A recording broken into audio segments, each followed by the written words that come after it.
ओम तव कथामृतं तप्तजीवनं कविभिरीडितं कल्मषापहं श्रवणमंगलम श्रीमदाततं भुवि गृह्णन्ति ये पुरिता जनाः।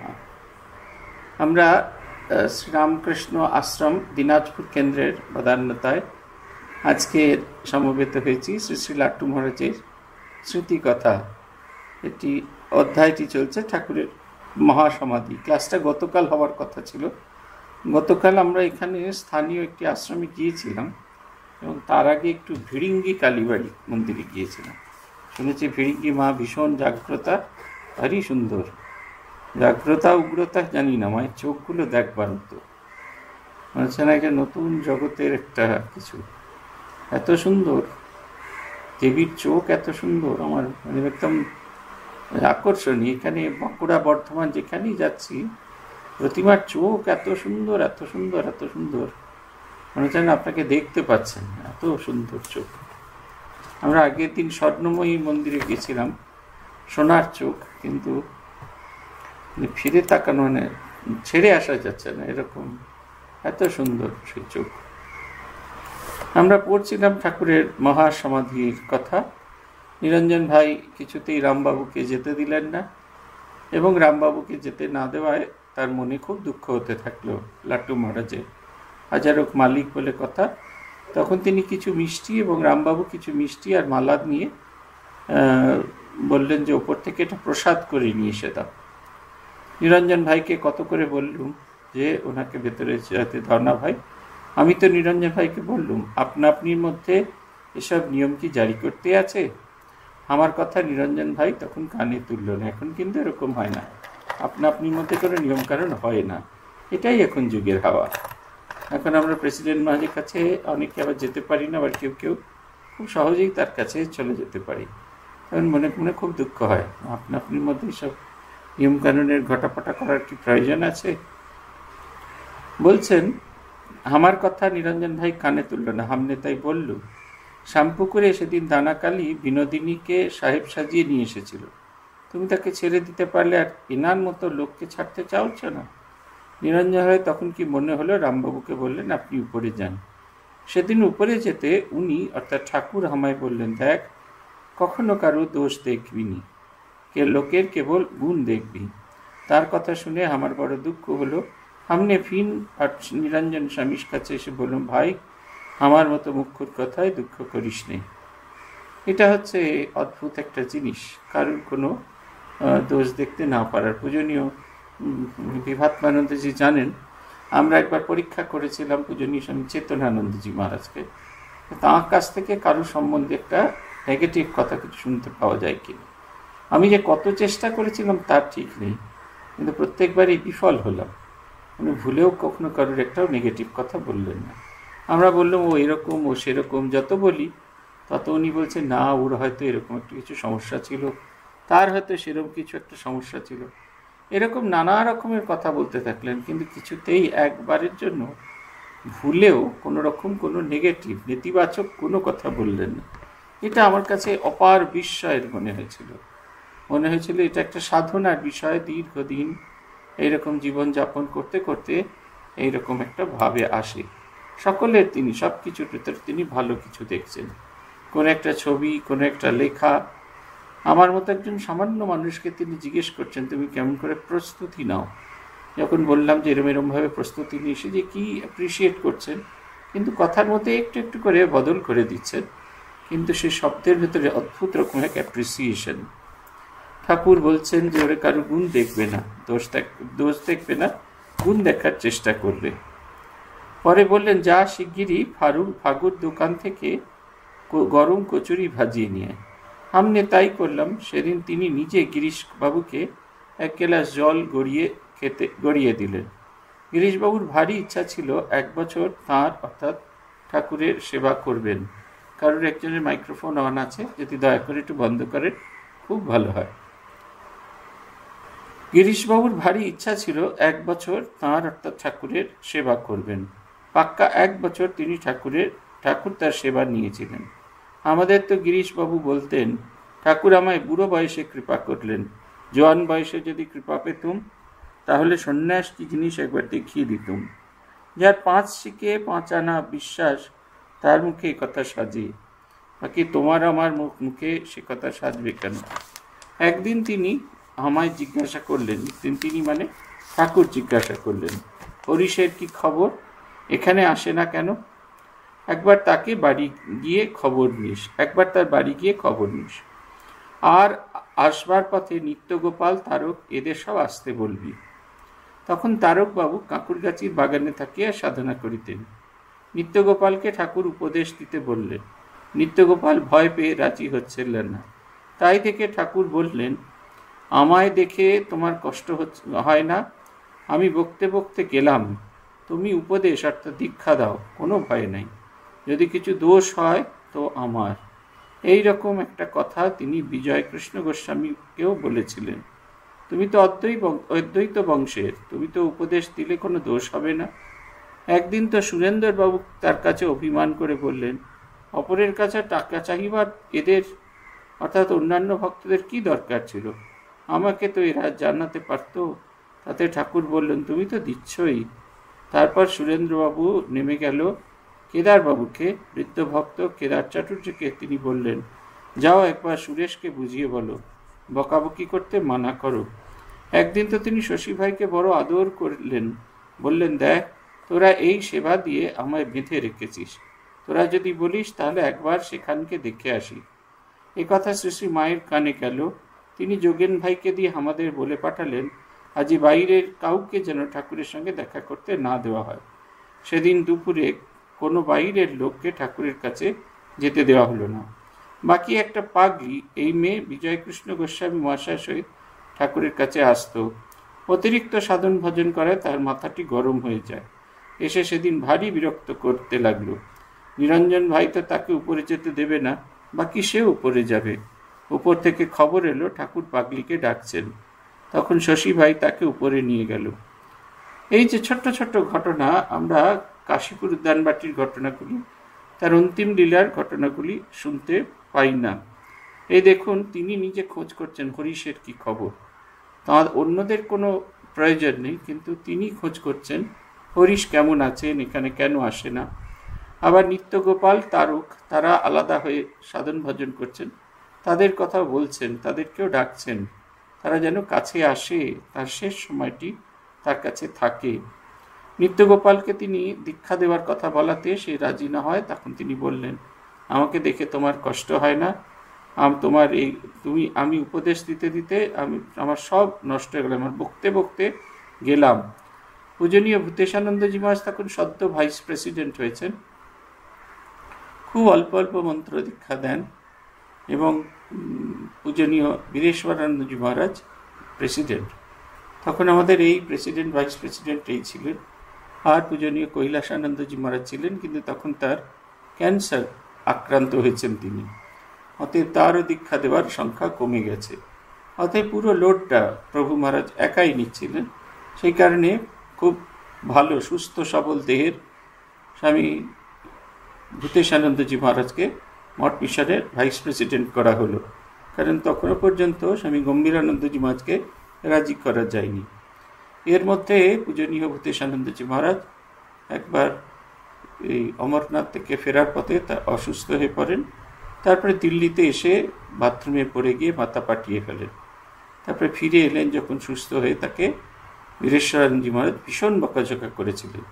আমরা পূজনীয় বীরেশ্বরানন্দজি মহারাজের সেবক নাগেশ্বরানন্দজি মহারাজের কাছে শুনেছি, বলছেন যে প্রেসিডেন্ট বকছেন আর মাথা নিচু করে ঠান্ডা মাথায় সঙ্গের ভাইস প্রেসিডেন্ট সেই বকুনি খাচ্ছেন। সেই বকুনির মধ্যে এই শব্দ ছিল, এই কটাকে দীক্ষা দিয়ে শেষ হয়ে যাবে, তোমার জন্য এখন অনেক কাজ বাকি আছে, সেগুলো কে করবে? এবং এই কাজ অনেকখানি তিনি টেনেছিলেন। পরবর্তীকালে তপস্যানন্দজি ভাইস প্রেসিডেন্ট না হওয়া অবধি এবং প্রভু মহারাজ অসুস্থ হয়ে পড়ায় এই পুরো যে সংঘের যে দীক্ষা দেওয়ার যে লোডটা সম্পূর্ণটাই তিনি টেনেছিলেন। যদিও 79 সালে স্বামী গম্ভীরানন্দজি মহারাজ ভাইস প্রেসিডেন্ট হন, কিন্তু তিনি রাঁচিতে থাকতেন, খুব অল্প দীক্ষা দিতেন, এবং পরবর্তীকালে তিনি যখন প্রেসিডেন্ট হন তখন সামান্য একটু দীক্ষার সময় বেড়েছিল, কিন্তু পুরোটা সমস্ত লোডটা তিনি নেন। আমাদের সঙ্গে 1 লক্ষ দীক্ষা দেওয়ার প্রভু মহারাজ ছিলেন, ভূতেশানন্দজি তার চেয়ে কম সময় 1,27,000 দীক্ষা দিয়েছিলেন। এটা আমাদের সঙ্গে একটা রেকর্ড। যদিও তার চেয়ে বেশি দীক্ষা দিয়েছিলেন স্বামী গহনানন্দজি মহারাজ। এবং ইনিও যখন ভাইস প্রেসিডেন্ট ছিলেন তখন সংঘ এরকম একটা সংকটময় মুহূর্তে ছিল। স্বামী ভূতেশানন্দজি মহারাজ প্রেসিডেন্ট, তার বাইপাস সার্জারি হয়েছে, তিনি আর বিশেষ দীক্ষা দিতে পারেন না। স্বামী রঙ্গনাথানন্দজি মহারাজ ভাইস প্রেসিডেন্ট, তিনি খুব অল্প দীক্ষা দেন, প্রত্যেকবারে 25 জন করে, এবং সেটাও ভাইস প্রেসিডেন্ট হওয়ার 2 বছর বাদে তিনি দীক্ষা দেওয়া শুরু করলেন। এমতো অবস্থায় পূজনীয় স্বামী গহনানন্দজি মহারাজকে ভাইস প্রেসিডেন্ট নির্বাচিত করা হলো। তিনি সেই 92 থেকে 2000 এই 8 বছরের ভেতরে 1 লক্ষ মানুষকে দীক্ষা দিলেন, এবং তার সেই বিশাল সুঠাম চেহারা সংঘের এই সেবায় সম্পূর্ণ নষ্ট হয়ে গেল, একবারে ভেঙে চুরে তছনছ হয়ে গেল। আমার এখনো মনে পড়ে, গহনানন্দজি যখন সেই আছেন, হাসপাতালে ভর্তি হয়ে আছেন, একেবারে অসাড়ে চুপটি করে শুয়ে আছেন, তার পায়ে দুটো ইলেকট্রিফাইড মোজা পরিয়ে দেওয়া হয়েছে, যে মোজাগুলোর কাজ হচ্ছে মাঝে মাঝে স্পার্ক দেওয়া, তাহলে পা দুটোকে নাড়বেন, তাহলে পায়ের যে মাসলগুলো আছে, পায়ের যে রক্ত প্রবাহ, সেগুলো সব ঠিকঠাক মতো হবে। আমরা দধিচি মুনির অনেক গল্প দেখেছি, কিন্তু এই সব দধিচি মুনিদের আমরা নিজের চোখের সামনে দেখেছি। এইদের যখন দেখেছি তখন ঠাকুরের অবস্থাটা অনুভব করতে পারছি। ঠাকুর বলছেন না, আমার বুকে বুকে গেল, ঠাকুরের যে কি অদ্ভুত কষ্ট হচ্ছে সেটা আমরা অনুভব করতে পারি। প্রভু মহারাজের গল্প শুনেছি, কিন্তু যেহেতু দেখিনি তাই রিলেট করতে পারি না। কিন্তু এদেরকে আমরা দেখেছি কি প্রচণ্ড পরিমাণ পরিশ্রম করতেন। যে সময় বাইরের মানুষরা বিশ্রাম নেবার কথা ভাবে, যে সময় বাইরের মানুষরা মনে করে আর বাইরের কোনো রকম হইচই কোনো কিছুর মধ্যে যাব না, সেই সময় প্রচণ্ড পরিশ্রম করছেন। এরা এক একজনে প্রচণ্ড পরিশ্রম করছেন। ভূতেশানন্দজি এখানে আসতেন, আমাদের রামপুরিপুর আসতেন, কি কষ্ট করে ট্রেনে করে আসতেন দুর্গাপুর অবধি। দুর্গাপুরে সেখানকার এক্সিকিউটিভ ইঞ্জিনিয়ার ছিলেন, তার বাংলোতে দুপুরটা বিশ্রাম করতেন। তিনি আমাদের বেলঘরিয়া স্টুডেন্টস হোমের স্টুডেন্ট ছিলেন। তার একটা অ্যাম্বাসাডার গাড়ি ছিল, দুর্গাপুর থেকে সেই অ্যাম্বাসাডার গাড়ি করে আমাদের ফুলডুবি মোড় অবধি পৌঁছে দিতেন। এইখান থেকে পাকা রাস্তা ছিল না, কাঁচা রাস্তা। গরুর গাড়িতে 2-3টে তোষক পেতে মহারাজকে তুলে দেওয়া হতো, এবং বাকিরা পায়ে হেঁটে মহারাজের সঙ্গে আসতেন। অনেক উঁচু করে তোষক পেতে দেওয়ার ফলে মহারাজ বসতে পারতেন না, জায়গা সে থাকতো না। মহারাজ তাই সেই কারণে গরুর গাড়িতে শুয়ে শুয়ে আসতেন। অসম্ভব গরম, প্রচণ্ড গরম। বলছেন এত গরম, এয়ার কন্ডিশন ক্লাইমেট করেছে। কীরকম? খড় পেতে দেওয়া আছে এর ওপর, ছাতের ওপর, তাতে জল ঢেলে দেওয়া হয়েছে।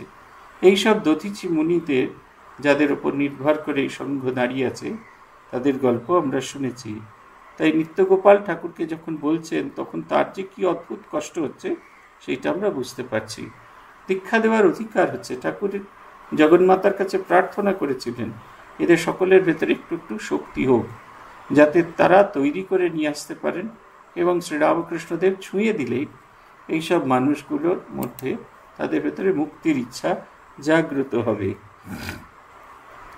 এই তো হচ্ছেই। সুরেন্দ্র এদিকে খুব অভিমানী ছিলেন। তিনি কেউ ঠাকুরের জন্য টাকা দিচ্ছেন এবং সেই নিয়ে হিসাব চাইছেন, এতে তার খুব অভিমান হয়েছিল। তিনি বলতে থাকলেন যে কেন এরা অন্যদের কাছ থেকে টাকা নিল, আমার কাছ থেকে নিতে পারত। ঠাকুর বলছেন তুমি তো দিচ্ছই। তাতে তার আরও বেশি অভিমান হলো। ঠাকুরও এই কথা বলছেন, মানে ঠাকুর আমার সেবা নিতে চাইছেন না। তিনি অভিমান করে চলে গেলেন। শশী মহারাজকে একদিন তিনি বলেছিলেন, তোরা আমায় সেবা দিয়ে বেঁধে রেখেছিস। গলা জড়িয়ে বলেছিলেন, এটা আমরা শুনেছি। তোরা যদি বলিস তাহলে একবার সেখান থেকে দেখে আসি। শ্রী মায়ের কাছে যখন এই কথা গেল, মা নিষেধ করলেন ভক্তদের সঙ্গে তার দেখা করা। কেন ভক্তদের সঙ্গে দেখা করা? কারণ তার মন অনন্তের দিকে চলে যাচ্ছে। সবাই তাকে দেখে কষ্ট পাচ্ছেন, তার বেদনায় তারা শোকাহত হচ্ছেন। এই অবস্থাটা যেন শ্রীরামকৃষ্ণদেব মেনে নিতে পারছেন না, এবং এই অবস্থা যত তীব্র হতে থাকবে ততই তার শরীরের প্রতি আকর্ষণ চলে যাবে, এবং এই শরীর তারা ছেড়ে দিতে পারেন। সেই কারণে এই দর্শন বন্ধ হয়ে গেল। এই হচ্ছে অবস্থা। বলছেন ইচ্ছে করলেই একদিন রামলাল দাদা সঙ্গে করে একজনকে আনলে। তিনি ঝাড়ফুঁকে ওস্তাদ ছিলেন। দেখে শুনে বললে, ওনাকে আবার ঝাড়ফুঁক করতে হবে কেন? ইচ্ছে করলেই তো উনি ভালো হয়ে যেতে পারেন। রামলাল দাদা তবু একবার তার গাটা ঝেড়ে দিতে বললেন। বাকি যেই তিনি ঝাড়ফুঁক করতে গেলেন অমনি ঠাকুর তাকে মানা করলেন। বললেন, এমনি করে শক্তি ক্ষয় করতে নেই। এই যে আপনি যা কিছু সাধন ভজন করে যে শক্তি অর্জন করেছেন, সেই শক্তির অপব্যবহার করতে নেই। ওই কারণে শক্তির সবচেয়ে বেশি অপব্যবহার হয় সেটা হচ্ছে শব্দ দিয়ে। কখনো কারোর প্রতি কোনো অভিশাপ বাক্য প্রয়োগ করবেন না। কারণ আমরা যতই সাধন ভজন করি না কেন, প্রথম যে শক্তিটি আসে সেটা হচ্ছে শব্দ শক্তি। শব্দ শক্তি দিয়ে অন্যের ক্ষতি করে ফেলা যায়, মনের চিন্তা দিয়ে ক্ষতি করে ফেলা যায়। সেই কারণে কখনো যার ভেতরে যে শক্তি আসুক না কেন, সেই শক্তি যেন আরও উচ্চতর সোপানে নিয়ে যাওয়ার জন্য আমরা চেষ্টা করে থাকি। সাধন ভজন করে যেটুকু সিদ্ধাই হচ্ছে, সেই সিদ্ধাইটুকু দিয়ে জগৎ প্রভুর কাছে প্রার্থনা করতে হয়, তুমি আমাকে উন্নততর অবস্থায় নিয়ে যাও। এই যে সিদ্ধাইয়ের প্রতি যে আকর্ষণ, এটা যত এই আমাদের মনের ভেতরে মানবিক উন্নয়ন হবে, ততই সিদ্ধাইয়ের প্রতি আকর্ষণগুলো চলে যাবে। তখন এই জগতের এই কোনো জাগতিক আকর্ষণ আমাদের আর সেইভাবে স্পর্শ করবে না, আমাদের আর সেইভাবে টানবে না। তাই তিনি বলছেন, কেন এই সমস্ত, তাকে বলছেন যে তুমি এসব করে কেন নিজের শক্তিকে ক্ষয় করছো? তাই বলছেন এই রকম অবস্থা। এই তিনি বলতে থাকলেন তার এরকম অবস্থা। বলছেন একদিন তো জব্বলপুর থেকে একজন লোক এলেন। লোকটি ভারী নাস্তিক, কখনো কারোর কাছে প্রার্থনা করতেন না। বলতেন, ঈশ্বর নেই, তা আবার কাকে ডাকবো? তার কথা শুনে ঠাকুর বললেন, দেখো, এই বলে প্রার্থনা করতে তো আপত্তি নেই।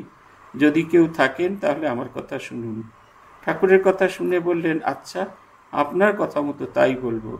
পরে সেই লোকই ঠাকুরের মহাভক্ত হয়ে গেলেন। আচ্ছা, নেই, ঠিক আছে, ভগবান নেই, যদি কেউ থাকেন তাহলে আমার প্রার্থনা শুনুন।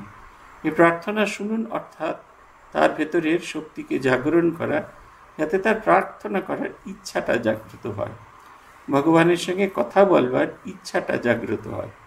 কালকে কেউ একজন কথা প্রসঙ্গে বলছিলেন যে তার খুব ইচ্ছা হয় তিনি মাঝে মাঝে ঠাকুরের ছবির সামনে দাঁড়িয়ে ঠাকুরের সামনে কথা বলেন। আমি বললাম, পূজনীয় গহনানন্দজি মহারাজ আমাদেরই উপদেশটি দিয়েছিলেন, বলেছিলেন, কত বাজে কথা বলতে থাকো, ঠাকুরের সঙ্গে কথা বলার চেষ্টা করবে। যত ভগবানের সাথে কথা বলার চেষ্টা হবে, তখন বাইরের জগতের খারাপ জিনিসের প্রতি আকর্ষণ হবে না। সাধু সঙ্গ তো আমাদের এমনি সহজে হয় না, গেরুয়াধারী সঙ্গ তো নয়, আবার একই সঙ্গে যে উচ্চ মানের মানুষ সবসময় আমরা খুঁজে পাই না। তাহলে কিভাবে সঙ্গ করব? ভগবানের সঙ্গে সঙ্গ করা দরকার।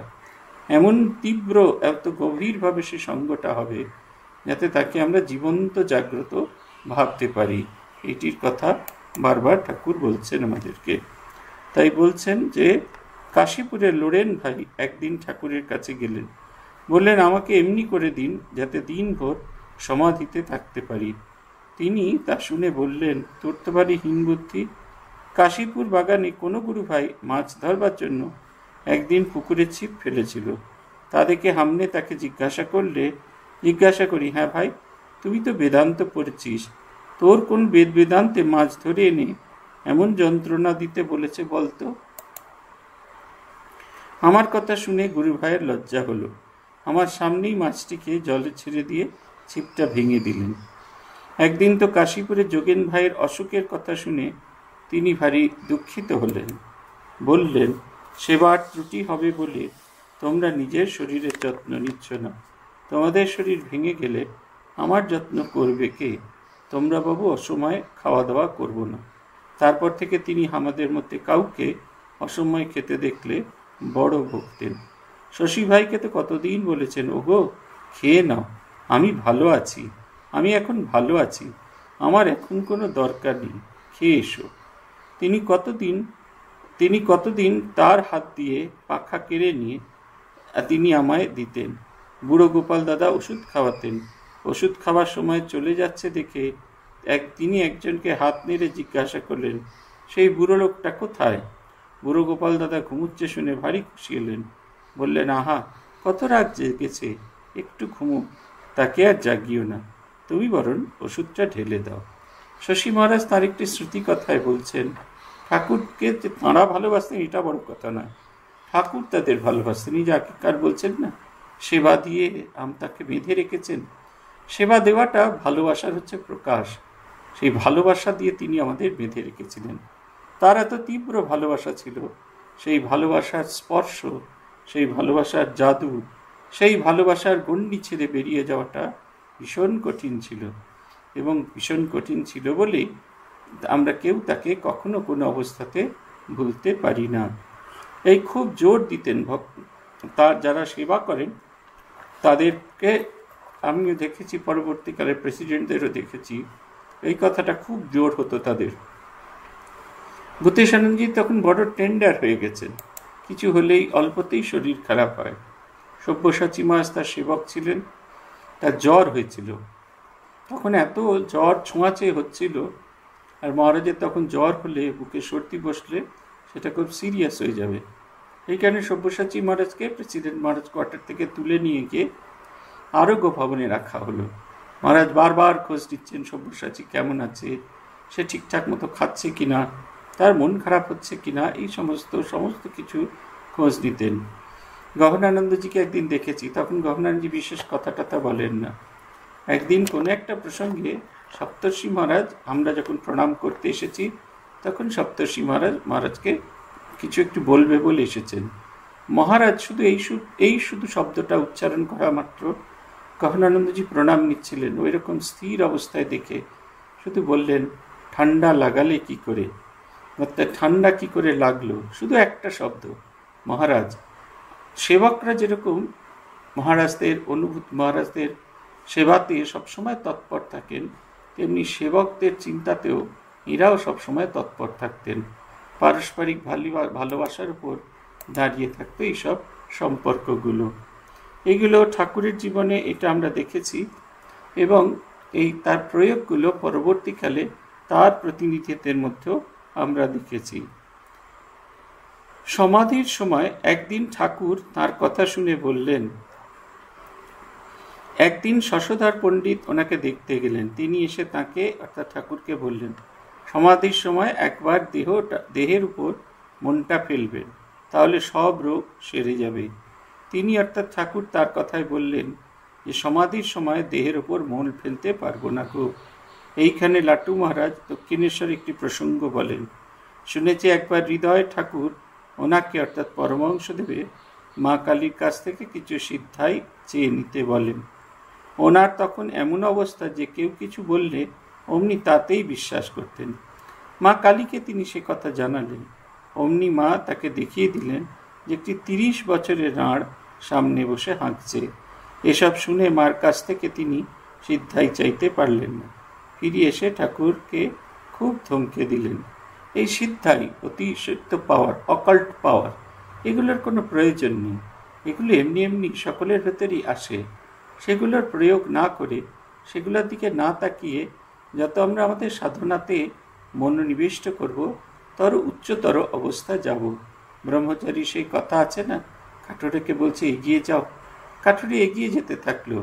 প্রথমে চন্দনের বন, তারপরে তামার খনি, রূপার খনি, সোনার খনি, হিরে মণিমুক্ত জহরত।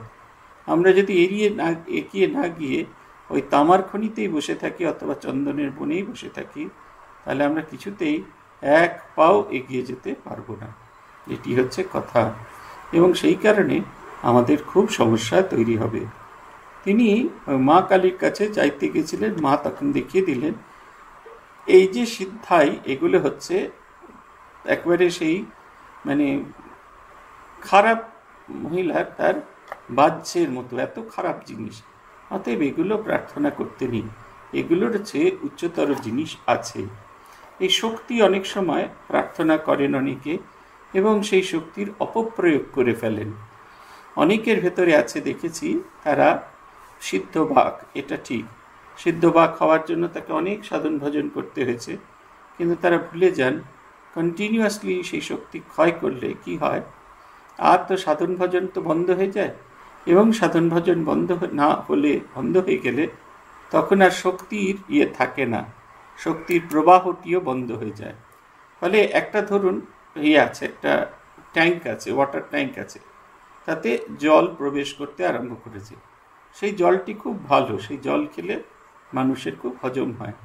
মানুষ যদি বারবার সেই কল খুলে সেই জলটি খেতে থাকে, তাহলে জলের প্রবাহ, পাম্পটা যেটা এই একতলা থেকে তিনতলায় ট্যাঙ্কে যে জল যাওয়ার যে পাম্পটা, সেই সুইচটাকে যদি বন্ধ করে দেওয়া হয়, একটা সময় দেখা যাবে জল নিতে নিতে ট্যাঙ্কটা খালি হয়ে গেল, সেই প্রবাহটা এলো না।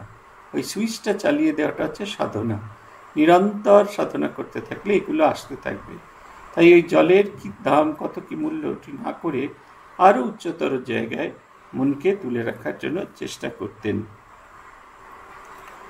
বিষ্ণুগড়ের পুরোহিতকে ঠাকুর একবার ব্যাধি মুক্তি কামনার জন্য তুলসী দিতে বললেন। সেই তুলসী আর চন্নামিত্র দক্ষিণেশ্বর থেকে রোজ তিনি পাঠিয়ে দিতেন। এমন 15-16 দিন পাঠানোর পর ঠাকুর বললেন, ওরে রামলালকে আমার দেহের জন্য তুলসী দিতে মানা করে আয়। ঠাকুরের কাছে ওরকম মানত নিয়ে তুলসী করে দেওয়া ভালো নয়, বলে আয়। একদিন তো দেওভোগের নাগমশাই কাশীপুরে ঠাকুরকে দেখতে, তার আগে এইটি বলে নিয়ে, এই যে তুলসী দেওয়া, চরণ তুলসী, আগেকার দিনের এটি রীতি ছিল। নারায়ণকে বিশেষ কামনা করে সেই তুলসী দিলে, সেই তুলসীটি চরণামৃতের সঙ্গে পান করলে ভগবানের কৃপা পাওয়া যায়। এগুলো এক এক ধরনের টোটকা, এগুলো করলে ফল পাওয়া যায়, কিন্তু এগুলোর করার কোনো প্রয়োজন নেই। এগুলো অন্যরকম ভাবে নিয়ে কোনোরকমকে ভগবানের কাছে যদি চাইতে হয়, তাহলে বিবেক, বৈরাগ্য, সাধনের এই সমস্ত জিনিস চাওয়া উচিত। শরীর একটা সময় যাবে, এই শরীর সোনা দিয়ে তৈরি নয়। ভূতেশানন্দজি মহারাজ যখন 97 বছরে পূর্ণ হলেন, সে বছর খুব ঘটা করে তার জন্মদিন পালন করা হয়েছিল। মহারাজের খুব অভিমান ছিল, কেন তার জন্মদিন পালন করা হবে? তিনি সন্ন্যাসী, তিনি জন্ম মৃত্যুর পারে। সেই দিন, সেই উৎসবে আত্মস্থানজি ব্যবস্থা করেছিলেন। পূজনীয় স্বামী ক্ষান্তানন্দজি মহারাজ এসেছিলেন শিলচর থেকে। ক্ষান্তানন্দজি নিশিকান্ত মহারাজ শিলচরের অধ্যক্ষ ছিলেন। তিনি একই সঙ্গে ভূতেশানন্দজির সঙ্গ করেছিলেন। ভূতেশানন্দজি কর্মী ছিলেন রাজকোট আশ্রমে, এবং পরবর্তীকালে ভূতেশানন্দজির পরে রাজকোট আশ্রমের অধ্যক্ষ হন স্বামী আত্মস্থানন্দজি, তাঁরও সঙ্গ তিনি করেছিলেন। এই দুজনের অত্যন্ত প্রিয় মানুষ, এবং ভূতেশানন্দজি খুবই প্রিয় মানুষ ছিলেন। ক্ষান্তানন্দজিকে সে একবারই আমি আমার সারা জীবনে দেখেছি, শুনেছি। সন্ধ্যেবেলা যখন হাঁটছিলেন, দুজনে মিলে হাঁটাহাঁটি করছেন। ভূতেশানন্দজি বলছেন, তোমার সঙ্গে তো আমার অনেক গোপন কথাও হয়। এই দেখো, এই যে 97 বছর আমি বেঁচে আছি, এতে আমার কোনো কৃতিত্ব নেই। আর আগামী এরা বলছে 100 বছর বাঁচতে হবে, আরও যে বাঁচবার তারও তেমন কোনো আমার ইচ্ছা নেই। তাঁর জীবনটা সবটুকুই ভগবানের উপর নির্ভর করা ছিল। তিনি যতদিন রাখবেন, আমাদের মন যেন সদা সর্বদা তার শ্রীচরণে পড়ে থাকে, এইটি আমাদের দেখার কথা। তিনি বলছেন, একদিন দেওভোগের নাগমশাই কাশীপুরে ঠাকুরকে দেখতে এসে শুনলেন আমলকি খেতে তার খুব ইচ্ছা হয়েছে, তো ঠাকুরের ইচ্ছা হয়েছে। সেই ইচ্ছা শুনে নাগমশাই তখনই আমলকির খোঁজে বেরোলেন। 3 দিন পরে আমলকি নিয়ে বাগানে এলেন। শুনেছি 3 দিন ধরে তিনি কলকাতার সব বাজার ঘুরেছেন, স্নান করেননি, খাননি, ভালো করে ঘুমননি।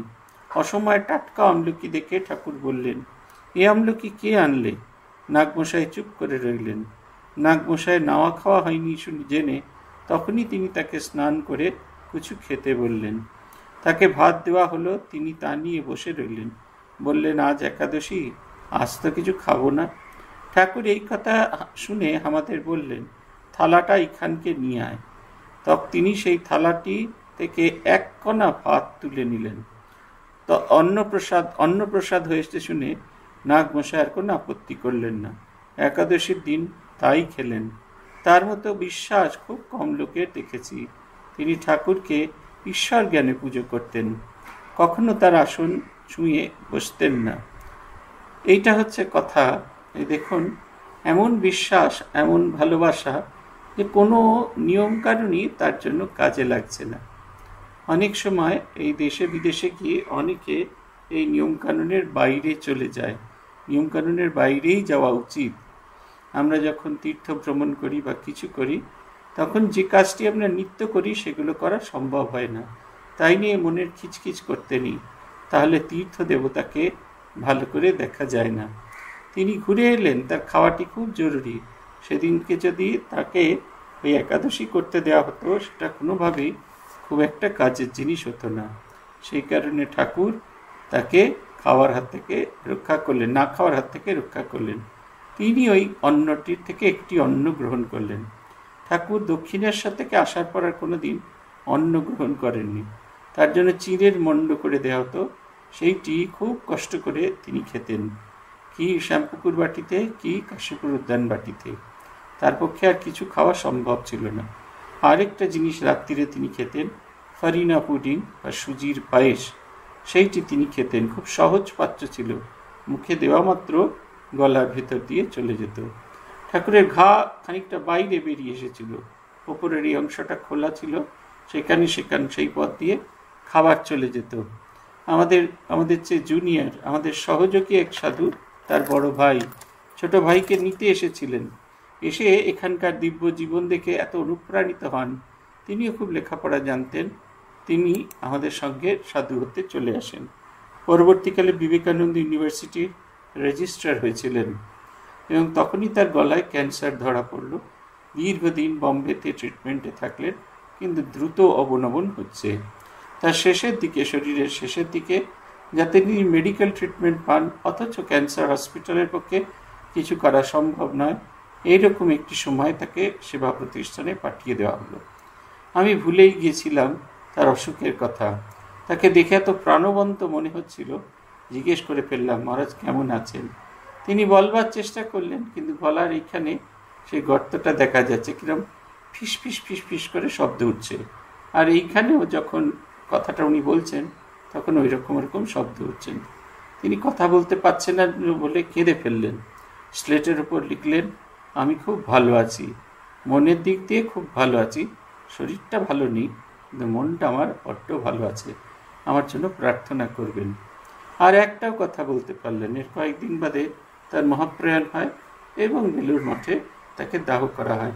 মাত্র 45 বছরে, 45-46 বছরে তার শরীর চলে গেছিল। এইরকম মানুষ খুঁজে পাওয়া কঠিন। আমি সেদিনকে যখন তাকে দেখেছিলাম, আমার ঠাকুরের কথা মনে হয়েছিল, যে ঠাকুরেরও ওই রকম লাট্টু এই আমাদের অদ্বৈতানন্দজি স্মৃতিতে আছে।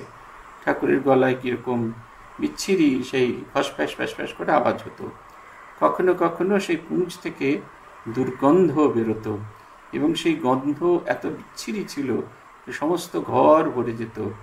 অদ্বৈতানন্দজি সেই তুলি দিয়ে তার উপর ওষুধ মাখিয়ে, তুলি মানে একটা ঝাঁটার কাঠির উপর তুলো খুব পাতলা করে লাগানো হতো, তারপরে তার মধ্যে ওষুধ দিয়ে, খুব সম্ভবত বেনজিন, সেই দিয়ে গলার ভেতরে পরিষ্কার করা হতো।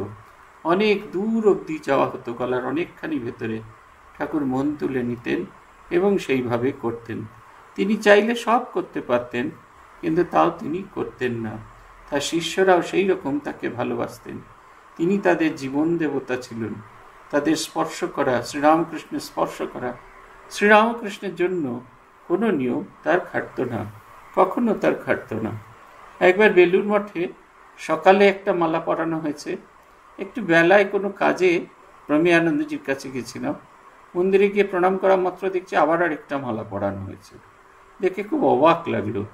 তারপরে দুপুরে প্রসাদ পাওয়ার আগে ঠাকুর ঘর খোলার সময় একবার গেলাম, গিয়ে দেখলাম আবার অন্য আরেকটা মালা পরানো হয়েছে। বিকেলবেলা আবার আরেকটা মালা ছিল, সন্ধ্যা আরতির সময় আবার একটা মালা। ভান্ডারীকে জিজ্ঞেস করলাম, কি গো, এত মালা কি ব্যাপার? বলছে, পূজনীয় মহারাজ এতে গেছিলেন, ব্যাঙ্গালোর গেছিলেন প্রেসিডেন্ট মহারাজ, স্বামী রঙ্গনাথানন্দজি মহারাজ। ঠাকুরের গলায়, সেখানে ঠাকুরের গলায় কনকাম্বর ফুলের মালা দেখে তার ভারী পছন্দ হয়েছে। তাই কনকাম্বরের অনেক মালা, অনেক রকমের মালা কিনে নিয়ে এসেছেন। অনেক রকম মালা, যাতে প্রত্যেকটা মালাতেই কনকাম্বর ফুল আছে। কোথাও পুরোটা কনকাম্বরের মালা, কোথাও একটু একটু কনকাম্বরের মালা। এত ফুলের মালা, উনি ভুলেই গেছেন মালা পচে যাবে। কিন্তু ঠাকুরের ভালো লাগবে এই ভেবে অনেক মালা কিনে নিয়ে এসেছেন, সেগুলোকে আবার বরফ দিয়ে নিয়ে এসেছেন এতে সেই মালাগুলো নষ্ট না হয়ে যায়। কিন্তু সারাদিনে বারে বারে মালা বদল করা হচ্ছে। এই যে ভালোবাসা, ঈশ্বরের প্রতি ভালোবাসা, ঠাকুরের প্রতি ভালোবাসা, অমন বৈদান্তিক সন্ন্যাসী যার কাছে এরকম ভাবনা চিন্তা পাওয়াটা খুব ডিফিকাল্ট, তার ভেতরেও আমরা এটি দেখেছি। একবার খুব সম্ভবত 2005 সালে সন্ন্যাস দেওয়ার পর ঠাকুরের মহারাজের খুব ইচ্ছা হলো তিনি ঠাকুরকে সাষ্টাঙ্গে প্রণাম করবেন। তার শারীরিক অবস্থা খুব খারাপ, সেবকরা কিছুতেই তাকে প্রণাম করতে দেবেন না। ওই বয়সেও তার শরীরে এত জোর ছিল, তিনি হেঁটে যেতে থাকলেন ঠাকুরের কাছে, হিড় হিড় করে সেবকদের টেনে নিয়ে গেলেন। তারপরে গোটা শরীরের সামনের অংশটা, মাথাটি নামিয়ে দিলেন ঠাকুরের পায়ের কাছে। দাঁড়িয়ে দাঁড়িয়ে তিনি নিচু হয়ে ঠাকুরের কোলের কাছে মাথা রেখে প্রণাম করলেন। কি ভালোবাসা, কি অদ্ভুত শ্রদ্ধা! 89 সালে শুনেছি সন্ন্যাস দেওয়ার পরে ভূতেশানজি সেবার প্রথমবার সন্ন্যাস দিয়েছেন। সন্ন্যাস দিয়ে ঠাকুর ঘরে গিয়ে সাষ্টাঙ্গে প্রণাম করেছেন।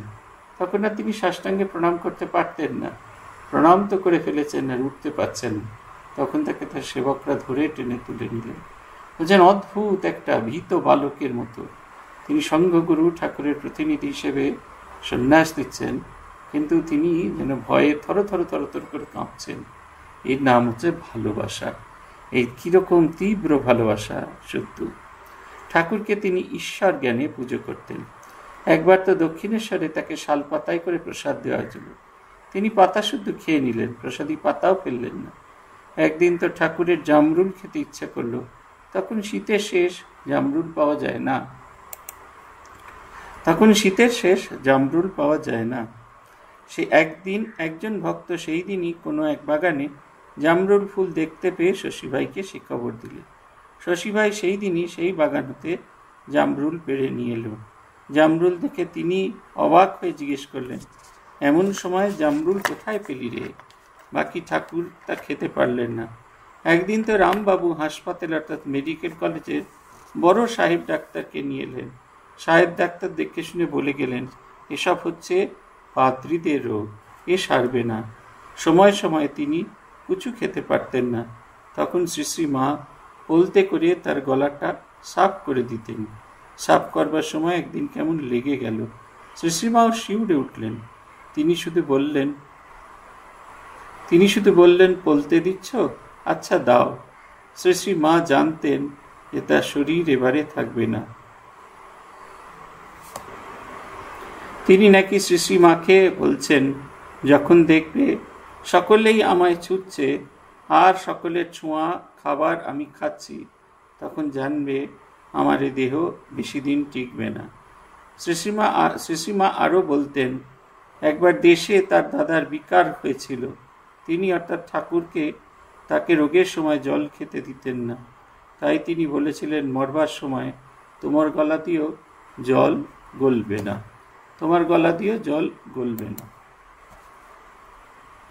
বড় ভাইয়ের কথা তো মিথ্যা হতে পারে না। ইহারই সঙ্গে তিনি হলধারী দাদের কথা বলিয়া যান। একবার হলধারী দক্ষিণেশ্বরে বলেছিলেন, তোর গলা দিয়ে রক্ত উঠবে। শুনেছি ঠাকুরের গলা দিয়ে শিম পাতার রসের মতো রক্ত উঠেছিল। দেখেছি নিজে ভুগেও তিনি তার আত্মীয় স্বজনের কথা মিথ্যে হতে দেবেন না। সত্যের আঁট থাকলে এমনটি হয়। ঠাকুরের এই যে ভাবটি, এই যে রোগটি, এর নাম হচ্ছে ক্লার্জিম্যানস থ্রোট। তখনকার দিনে সাধারণত পাদ্রীদের এই রোগ হতো। কেন হতো? কারণ চেঁচিয়ে কথা বলা। স্বামীজিরও খানিকটা এই অসুখ হয়েছিল। স্বামীজি তখন চেঁচিয়ে বক্তৃতা দিতে হতো। স্বামীজিকে যারা দেখেছিলেন তাদের কথা শুনেছি আমরা, তাদের কাছ থেকে তাদের স্মৃতিকথা পড়েছি আমরা, শুনেছি না, পড়েছি আমরা। স্বামীজি স্টেজের এক প্রান্ত থেকে আরেক প্রান্ত হেঁটে বেড়াতেন। আমাদের এখনকার নেত্রীদের মতো নয়, মুখে মাইক নিয়ে এক প্রান্ত থেকে হেঁটে তারা বেরোন, ওই রকম নয়। তিনি এক প্রান্ত থেকে আরেক প্রান্ত হেঁটে বেড়াতেন, ভীষণ চিৎকার করে বক্তৃতা দিতেন, যাতে তার কথা এই যে হলের শেষ প্রান্তের মানুষ শুনতে পান। এই ভোকাল কর্ডের ওপর এই যে চাপ, একে বলা হয় ভয়েস অ্যাবিউজ। এই ভয়েস অ্যাবিউজ করতে করতে করতে করতে একটা সময় ঘা হতে থাকে, এবং ঘা হওয়ার ফলে সেই ঘা পরবর্তীকালে পিকে গিয়ে ক্যান্সারে রূপান্তরিত হতো। আগেকার দিনে তৎকালীন পাদ্রীদের এই কথাই হতো। সেই কারণে পাদ্রীদের ভেতরে একটা জিনিস শেখানো হতো, যেটা পরবর্তীকালে এখন শেখানো হয় কিনা জানি না। পাদ্রীরা যারা কথা বলবেন, যারা প্রচারক, যারা প্রিচার, তারা বিশেষ অন্য সময় চুপ করে থাকা অভ্যাস করবেন, গলাকে রেস্ট দেবেন, চেঁচিয়ে কথা বলবেন না, এইসব ট্রেনিং তাদের দেওয়া হতো। হলধারী তার দাদা রামতারক চট্টোপাধ্যায়, তিনি ঠাকুরকে অভিশাপ দিয়েছিলেন। তিনি জল খেতে দেননি, তার শরীর খারাপ হয়েছিল বলে। তাই বলেছিলেন, জীবনের শেষ প্রান্তে তুইও জল খেতে পারবি না। লাটু মহারাজ বলছেন, তিনি তার প্রিয়জন, তার আত্মীয় স্বজন সকলকে এত তীব্রভাবে ভালোবাসতেন যে তাদের কথাকে কখনো তিনি মিথ্যে হতে দিতেন না। আজ এই পর্যন্ত। শ্রী ভগবানের কৃপা হলে আগামী দিন আমরা এর পরের অংশ থেকে পাঠ আলোচনা করব। ওম প্রণতানাম প্রসীদত্বম দেবী বিশ্বার্তিহারিণী त्रैलोक्यवासिना मिट्टे लोकानां वरदा भव। ओम शांति ओम शांति ओम शांति। हरि ओम तत्सत। श्री रामकृष्णार्पणमस्तु।